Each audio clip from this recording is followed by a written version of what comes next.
Seasonal ওয়ার্কারের ক্ষেত্রে আগামী 2025 সালের জন্য অলরেডি সরকার ঘোষণা করছে তারা 45,000 সিজনাল ওয়ার্কার নেবে 2025 সাল, 24 সাল না।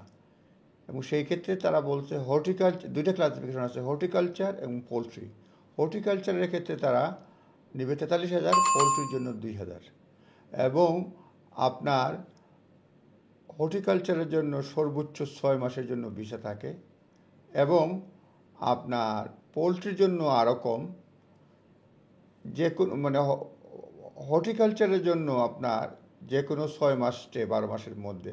কিন্তু হর্টিকালচারের বলছে এটার পোলট্রির জন্য যেটা, সেই ক্ষেত্রে 2 অক্টোবরের আগে এখানে স্টে হবে না, লেটেস্ট আরও করতে পারবে। এটা অক্টোবর টু ডিসেম্বর, খেয়াল করবেন। পোলট্রির জন্য 6 মাস, হর্টিকালচারের জন্য 6 মাস, পোলট্রির জন্য অক্টোবর থেকে ডিসেম্বর, এই 3 মাস। এবং 15 অক্টোবরের পরে কোনোভাবেই অ্যাপ্লিকেশন নাই পোলট্রির জন্য। হর্টিকালচারের জন্য যে কোনো সময় অ্যাপ্লাই করা যাবে, ফিক্সড টাইমটা এখন পর্যন্ত দেখা যায় নাই।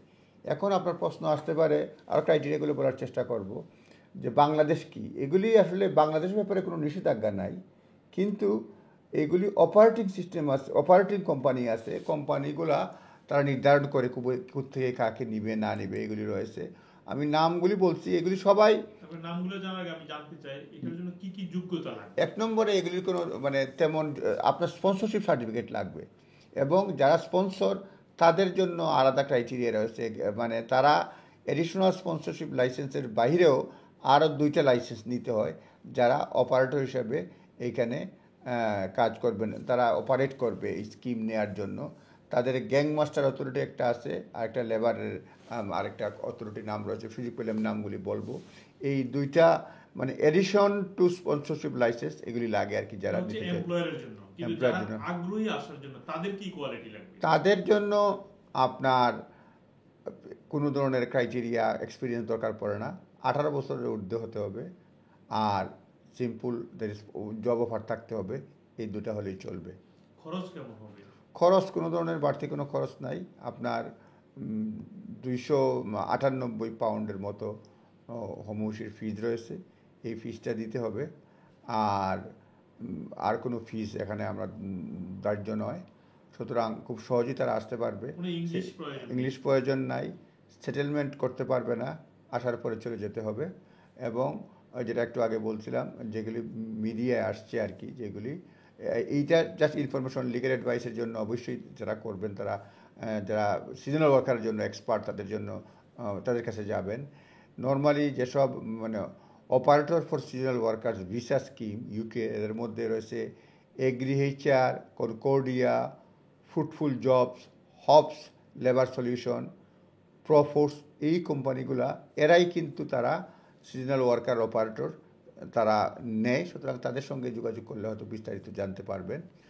মোট কথা হচ্ছে যে 45,000 লোক নেবে, এক্সপিরিয়েন্স দরকার পড়ে না, আর বেতন মোটামুটি রয়েছে, মিনিমাম ওয়েজেসের নিচে না, অবশ্যই না। আর বিশেষ করে পোলট্রির ক্ষেত্রে বেতনটা একটু বেশি। সিজনাল ওয়ার্কার্সের ক্ষেত্রে আরও 2টি বিষয় বলতে চাই, যদিও সবাইকে বলবো যে আপনারা নিজস্ব লয়ারের পরামর্শ নেবেন। আমার ইনফরমেশনগুলো শুধুমাত্র জাস্ট একটা গাইডেন্স আপনাদের জন্য। আপনার অন্যান্য রিকোয়ারমেন্টের পাশাপাশি আপনার ব্যাংক স্টেটমেন্টে থাকতে হবে, ব্যাংকে থাকতে হবে কমপক্ষে 1270 পাউন্ড 28 দিন থাকতে হবে, এবং সেই জন্য প্রমাণপত্র দিতে হবে। আর বেতনের ক্ষেত্রে যেটা পাবেন, যারা পোলট্রি সেক্টরে কাজ যদি পান সিজনাল ওয়ার্কার ভিসা, সেই ক্ষেত্রে আপনার কমপক্ষে আওয়ারলি 15 পাউন্ড 88 পেন্স, কিংবা ইয়ারলি 38,700 এরকম পাবেন। আর যদি এটা হর্টিকালচার হয়, সেক্ষেত্রে বেতন একটু কম, 11.44 পেন্স পার আওয়ার, আর মিনিমাম 32 আওয়ার আপনাকে কাজ দিতে হবে। তবে কোনো ক্ষেত্রেই আপনি খেয়াল করবেন, মিনিমাম ওয়েজেস তো এটা রুলস, সেটা মানতে হবে। সুতরাং নিজ দায়িত্বে দেখে নেবেন।